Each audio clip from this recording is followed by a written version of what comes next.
Thanks for visiting winonyourweddingday.com. Robert Burns II Photography.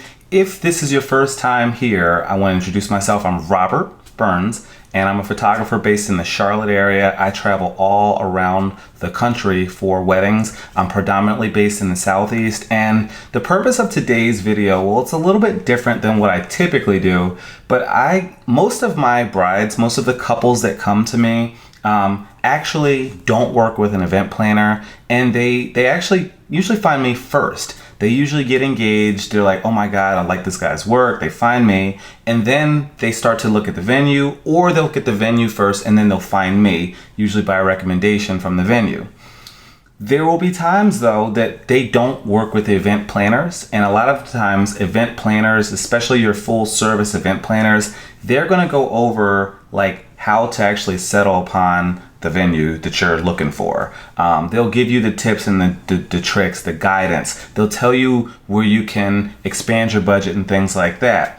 Well, if you don't have somebody who's a full service event planner walking you through it from the beginning to the end, or you don't have like somebody close to you like who is been married before, and they know how to really plan an event, then you might consider like looking at some of the things that I have to say here. This video is it's going to be a little bit longer. The format's just going to be, us going through, looking at some things. I actually wrote out a couple tips that I have found that many couples, they find those very useful. And it's tips on finding your wedding venue of your dreams that also will photograph well. There's a lot of things that you want to consider and think about when you're planning your wedding. That would be an understatement to say that. There's a million things you need to consider. And a lot of times people just get focused on like what the venue looks like. But there's so many more things that you do want to look at. So we're going to jump in, and I'm going to take you across the internet to kind of help you out with finding that wedding venue that's perfect for you, and keeping some things in mind as you're looking, as you're researching, as you're finding, asking other people what their experiences are about these venues, as you're doing your taste tests on site. And then of course, as you're considering the photography aspect, all the things that go into it from a venue standpoint. That way you can find the absolute wedding venue of your dreams. Oh, and considering your budget, because you got to make sure that you can afford this place and that you can afford some of the other services that go with this place that you're going to have your wedding. So with that said, let's jump in.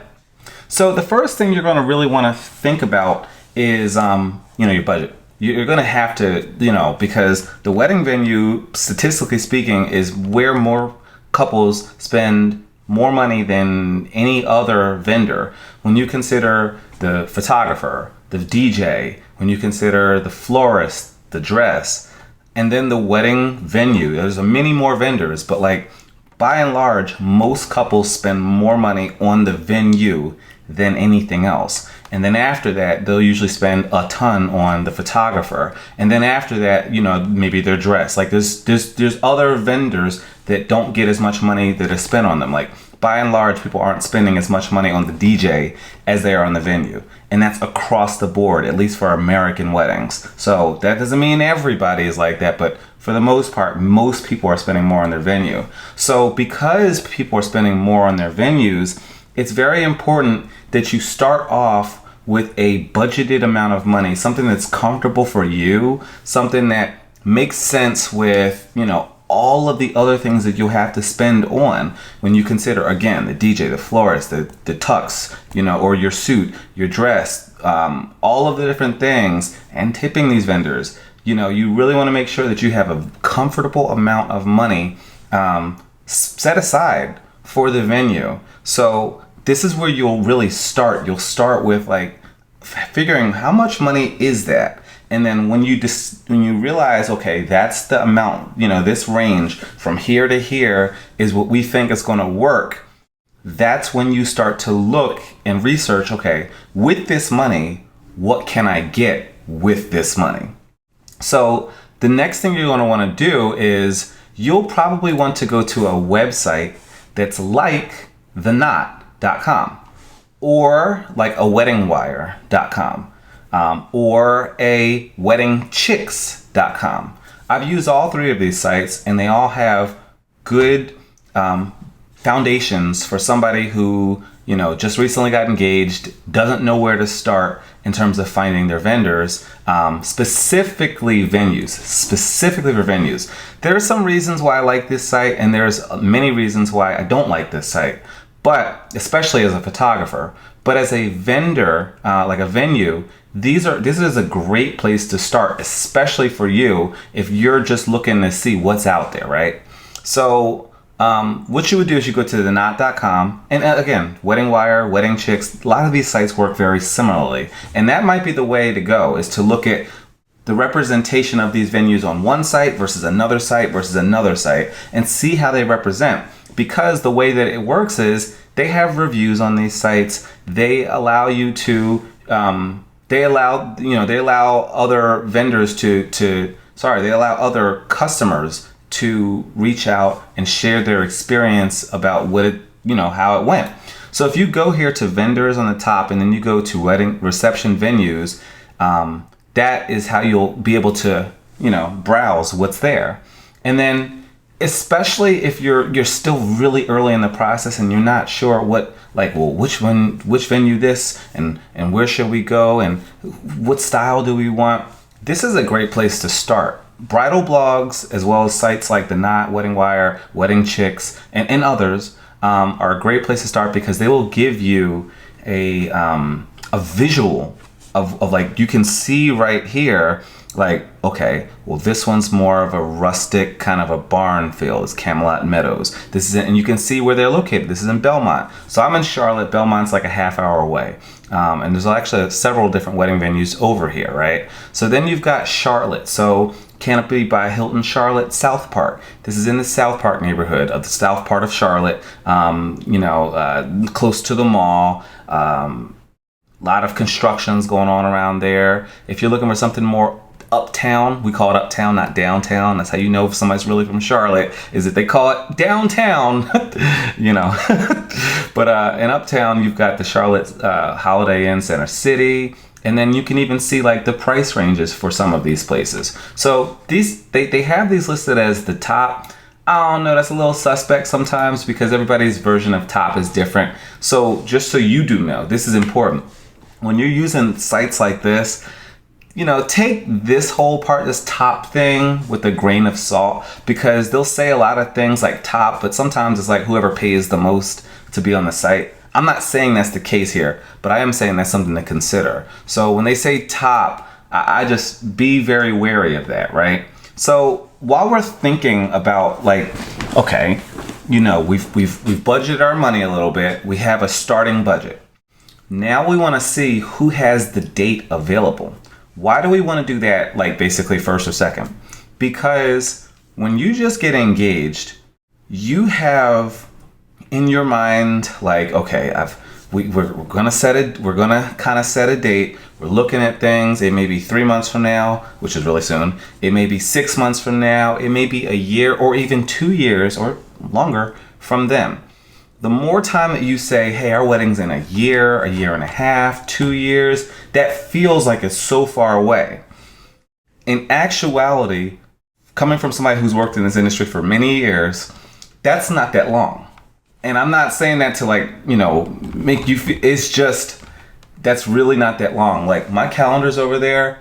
I've got dates going into November of 2022. And as of this filming, this is June 2021. So a year and a half out, I'm booked for dates in November and December. And once those dates are booked for like your photographer, your venue, or for anybody who's working in this field, they can't offer services then. So with you getting your budgeted amount of money, you've got this money and you're like, hey, I can just look. But it doesn't really work like that, specifically with the venues, more so than anybody else. You really want to see, do they have this date available? And you want to kind of, if you love the venue, book it. I mean, I can't understate that enough. I can't overstate that enough. And there's a lot of people who said this, but a lot of people sometimes they're like, well, I'm just going to wait. I'm going to wait. I'm going to wait. We have the money, but I'm going to wait. And then they get booked in like a week, and then you can't, use that venue. So that's something you really want to do is, I can't overstate that enough. Figure out your budget, then move and see if it's available.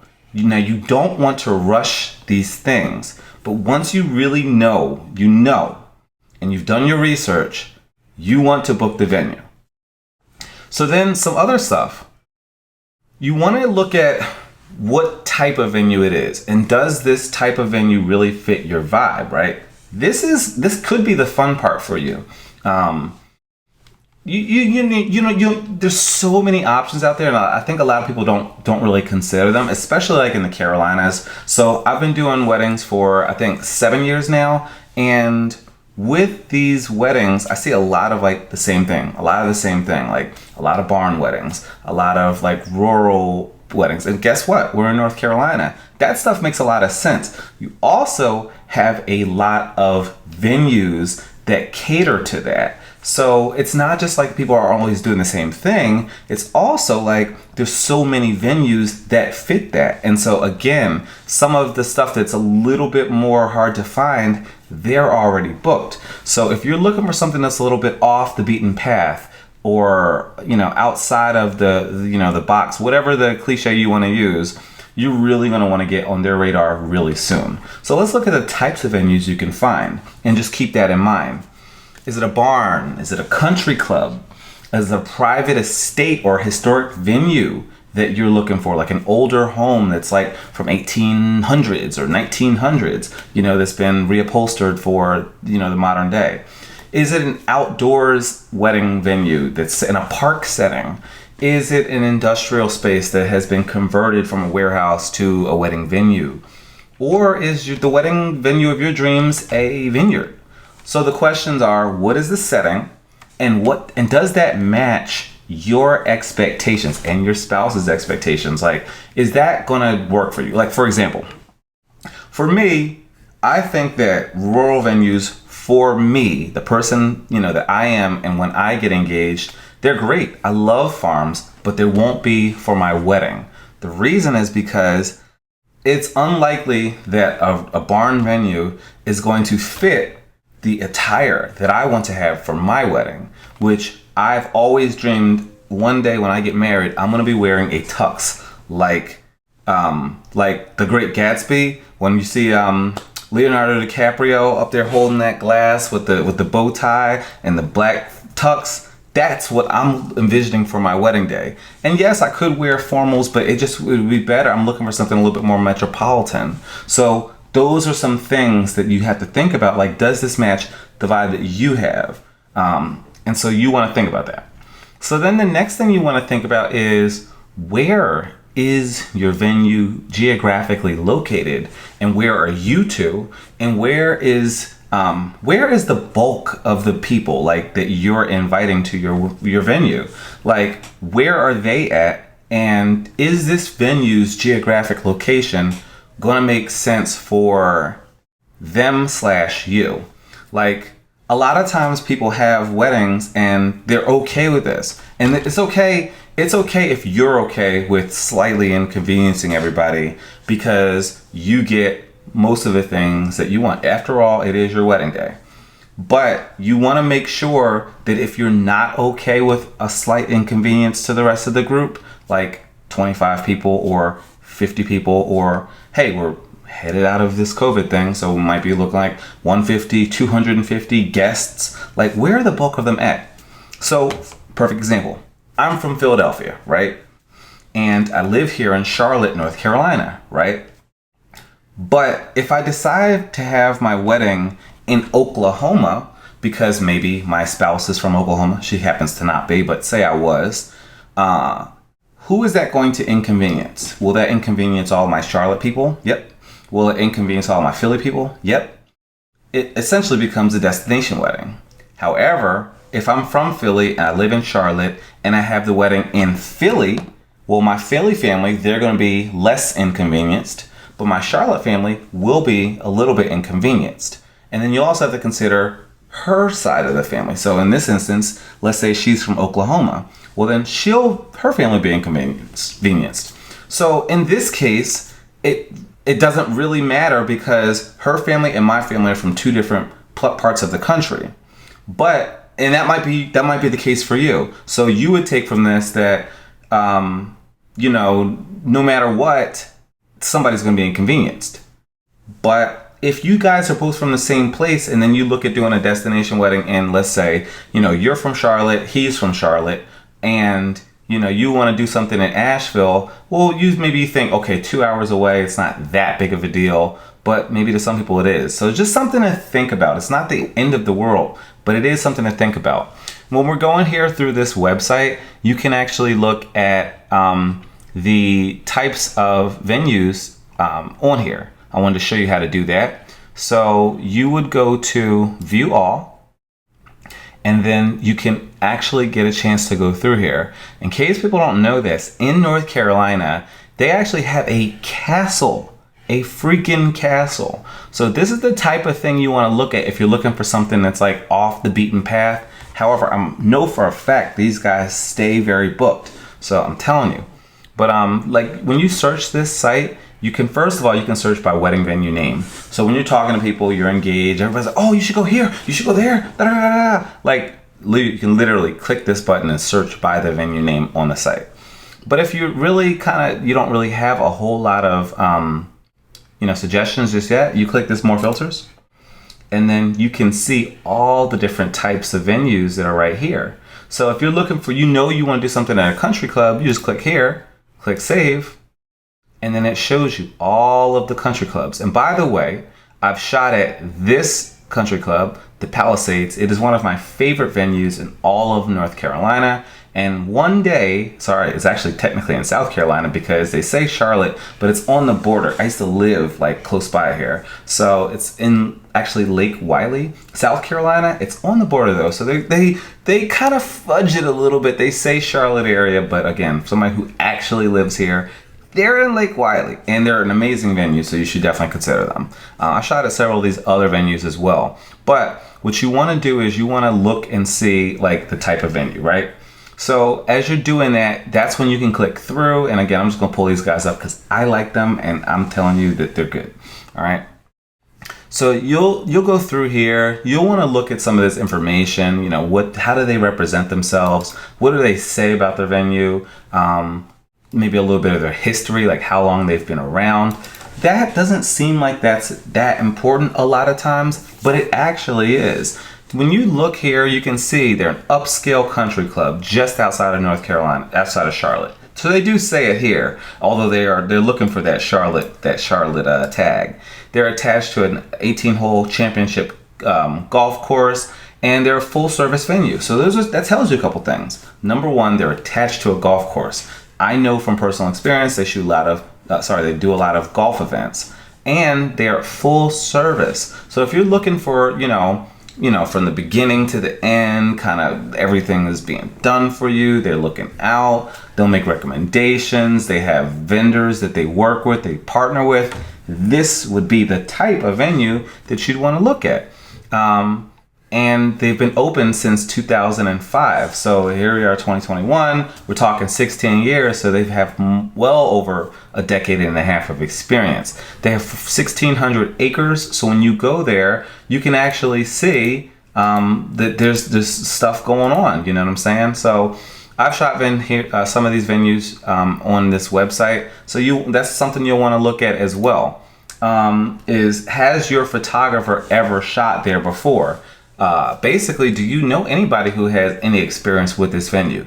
This would be a good time early on to solicit, thoughts from other people who maybe have more experience than you. I actually had some friends of mine actually got married at a venue called the Alexander Homestead, which is another fantastic venue that I've shot at before, and I had a great experience with them.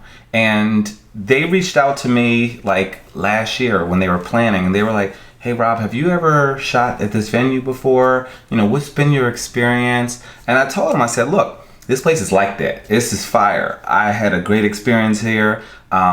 They were very welcoming. The staff was helpful. It's a beautiful venue to actually photograph at. You've got a little bit of this and a little bit of that. You've got this park feel. You've got there's a gardens feel. You've got some kind of a historic looking home type place. You have an indoors and an outdoors. So I kind of gave them the rundown. And if I had had a bad experience, I probably would have shared something similar and would have given, because these are my friends, these are my personal friends, and I would have told them. So you definitely want to reach out to your friends and your family if they have any experience with these venues, because a lot of people have been married before. But if you don't have friends and family that have been married before, what you want to do is definitely lean on this website, lean on websites like this, and you want to look at things like their reviews. So a lot of times people skip the reviews. They would rather look at the pictures. Ooh, that's pretty. This is nice. And that's great. But what you really want to do, again, from somebody who works in this industry and has for a long time, you really want to get opinions, well-informed opinions of people who, some of them may be very biased, and they'll tell you that. And it's okay to be biased as long as they disclose it. But you want to get as many opinions as you can of people who are as objective as possible. So like me, here I am telling you, oh, Alexander Homestead is great. Oh, the Statesville Country Club is great. Oh, the Palisades is great. I've had great experiences. They're preferred vendors for me. However, I'm a little biased. So you also want to go to people who have a little bit less bias. And so sometimes these reviews can be very useful. Now, when you look at these reviews, it's like, how do you read them? Well, let's read it and let's see what some of them say. This is just an example. This happens to be a good review, but I have not even looked at this yet. I'm just saying, this is what this person says. You look at, okay, what did they say? It's a 5-star review, right? 5-star review. Okay, when was the review made? So here we are in June, and this was made May 2nd, 2021. So far it looks real. So when I'm reading these, I'm like, okay, is this real? Is this believable? Or is this, companies have done this before. Is this like a person on staff who's been paid to write this? Or somebody who, is just like a really good friend and they just say, can you write a review? Sometimes that happens. I have seen that happen. I've actually worked for companies where they've asked me to do that and I told them no because I have ethics. So I read reviews very, very skeptically, but reading what they say, our experience with Alexander Homestead was like love at first sight. Everything from the house, bridal suite, the gazebo, the garden, and the barn is absolutely beautiful.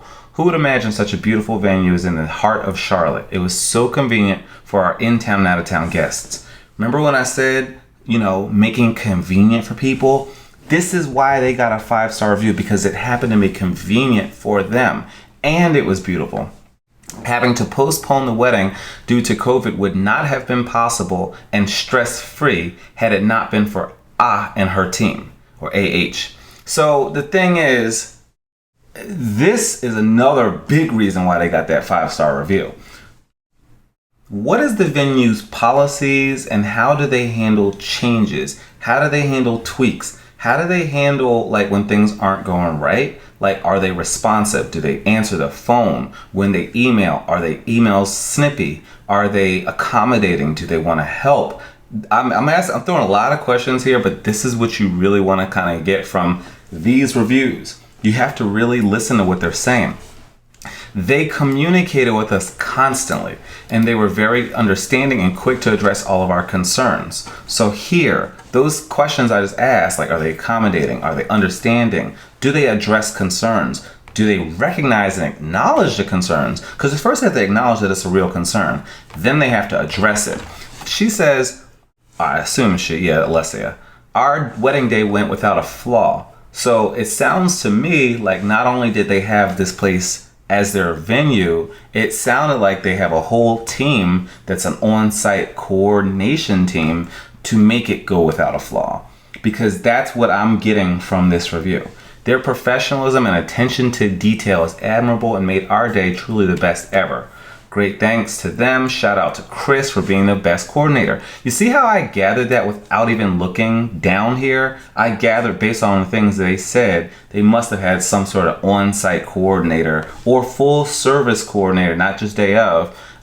So that's the type of thing that you really want to look at, is like, how do these reviews read? Now, I'm not, for the purposes of this video, going to go into negativity and find a negative review for anybody. That's not the purpose of this video. The purpose of this video is to show you the types of things you should be paying attention to, how to read these reviews, things to look at more so than just the pictures. And that's coming from a photographer. So let's take a step back for a second.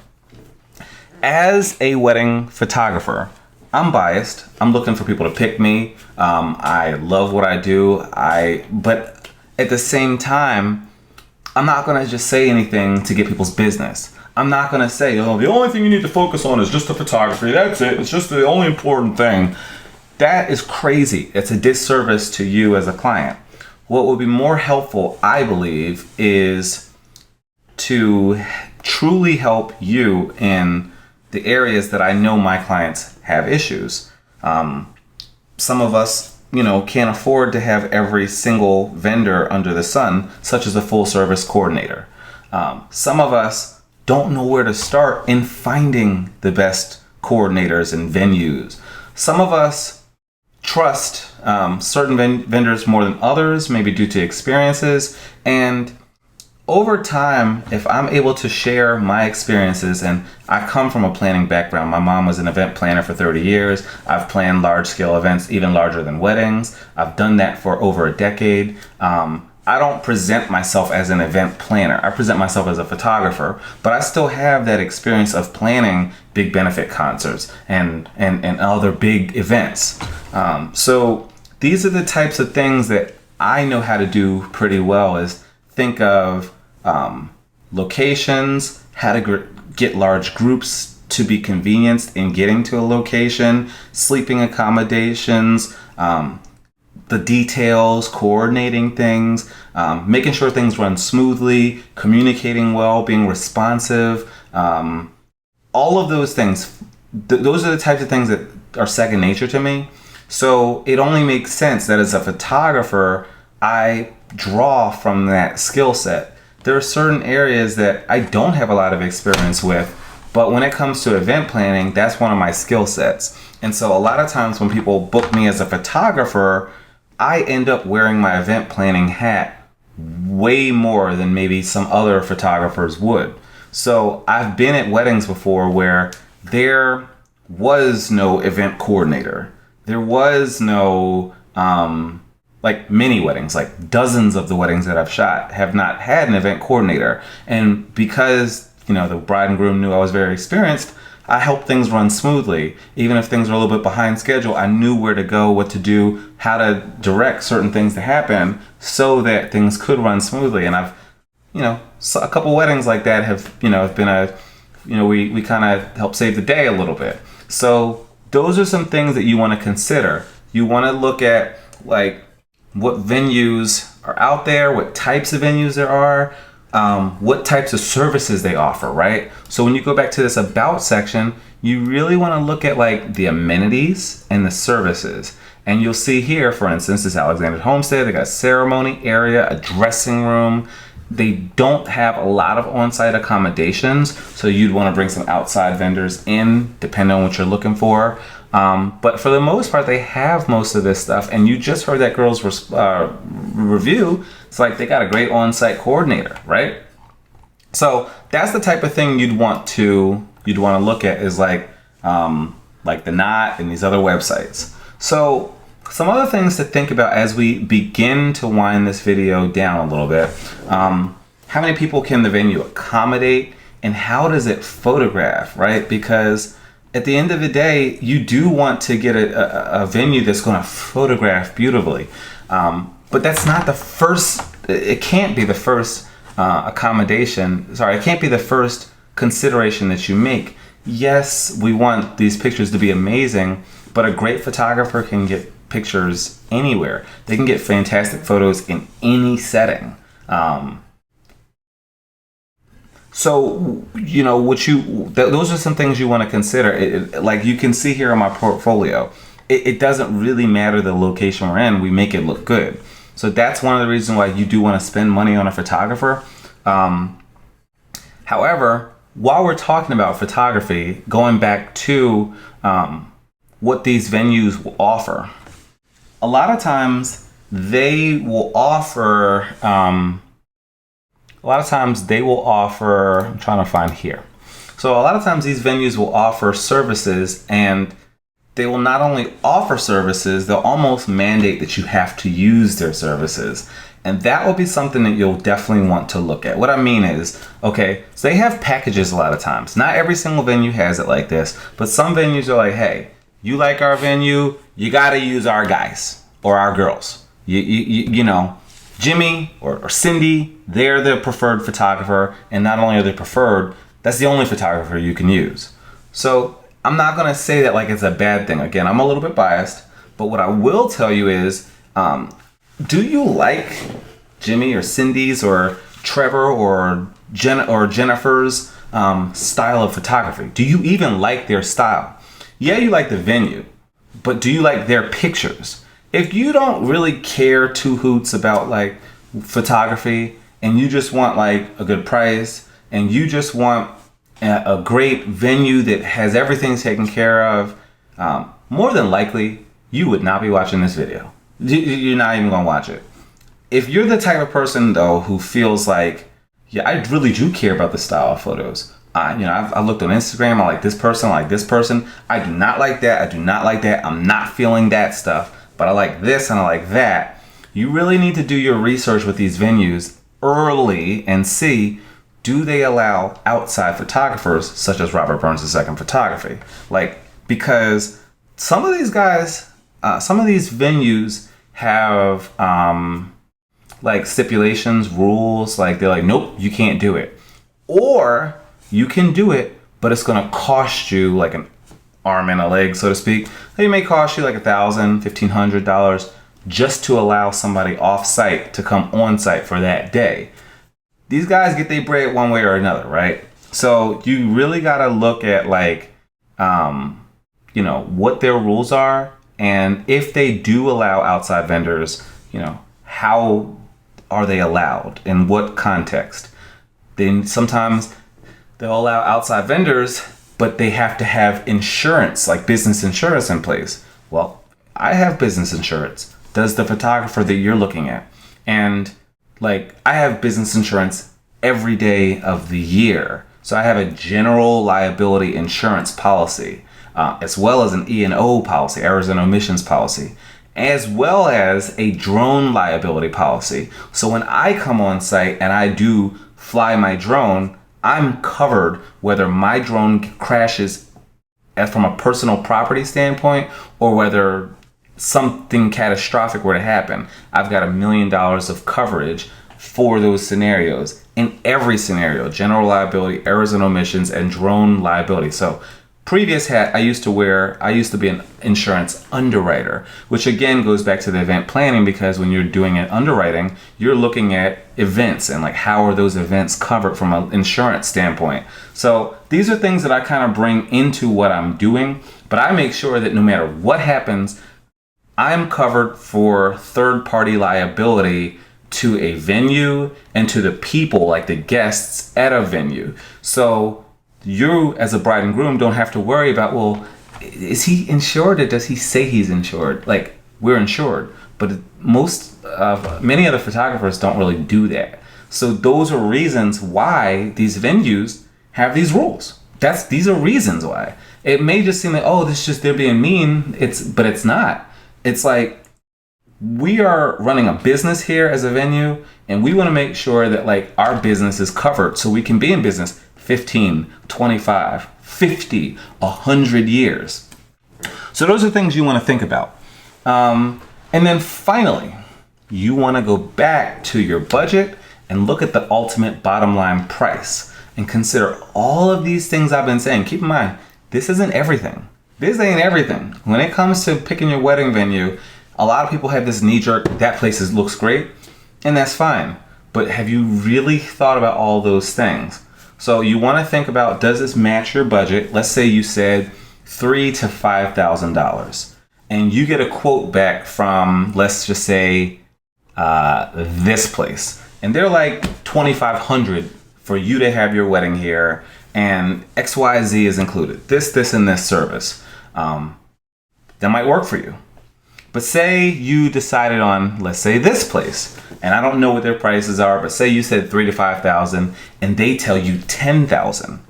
Well, are you willing to increase your budget to match that? And when you do increase your budget, do you get this, that, and this criteria that you had? Are you able to make your day happen with the way you had envisioned it?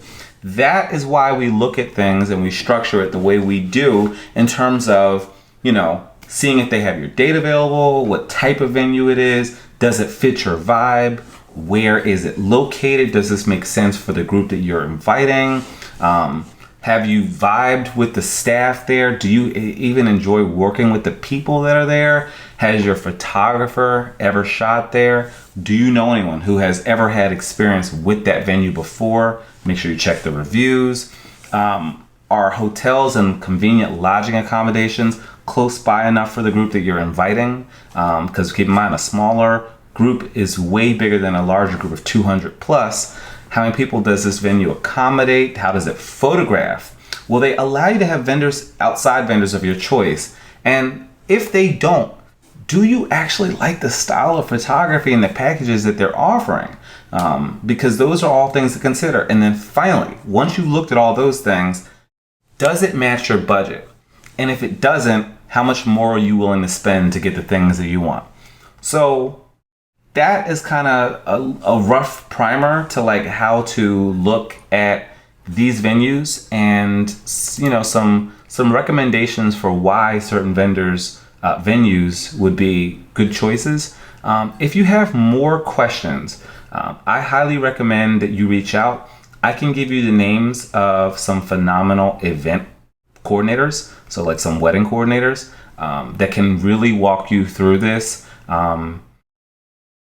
If you have questions about photography and how a venue photographs, I'll be very happy to speak with you for our Zoom consultation for when you are ready to book me as your engagement and wedding photographer. In the meantime, I'm going to let us go now, and I thank you for watching this video, and go ahead and shoot me a message here and let me know when your wedding date is and what venues you're considering. So I will talk with you later. Take care. Bye.